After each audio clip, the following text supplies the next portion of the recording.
ओडिया गोटे कथा अच्छी चालुणी कहूँ छुंचिकी विजु जनता दल सरकार समय कथा जदि आम देखा ये सरकार समय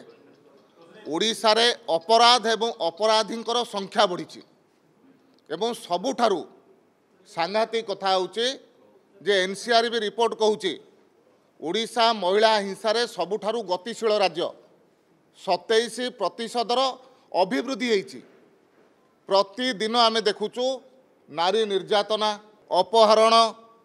छोट शिशु अपहरण ये सबू चली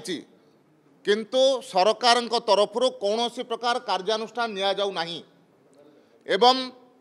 जो माने या पूर्वर मंत्रिमंडल थिले सेमाने मध्य कुप्रकार भाव महांगा डबल मर्डर ठारू आरंभ करी कलाहांडीर ममिता मेहर हो कि परी पर्यंत केस रे संपृक्त थिले से कथा ओडिशावासी मध्य देखि सारी 13 नंबर मुदला हेला परे मध्य सरकारी चाप प्रयोग करिकिरी जड़े मंत्री को एमाने सुरक्षा देवाई चेष्टा करथिले से कारणरू कोर्ट मध्य विभिन्न समय तांको भर्त्सना मध्य करिथिला ए सब कथा को बिजु जनता दल भूली जाउची बिजु जनता दल आज ओडिशावासी काल साजिची आज ओडिशावासी बिजु जनता दल सरकार रे संपूर्ण रूप से भीतत्रस्त अछंती